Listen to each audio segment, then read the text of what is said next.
গাজীপুরের টঙ্গী ২৭ এলাকার গুটিয়া সরকারি প্রাথমিক বিদ্যালয়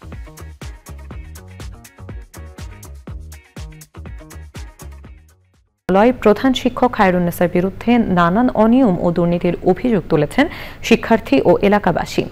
বিদ্যালয়ে শিক্ষার্থীদের ভর্তি না নেওয়া, অর্থের বিনিময়ে বিদ্যালয়ের সাবমার্সিবলের পানি ব্যবহার করে জমিতে সেচ দেওয়ার অভিযোগ এনে বিদ্যালয় চত্বরে প্রধান শিক্ষক খায়রুন্নেসার অপসারণ চেয়ে মানববন্ধন করেন তারা।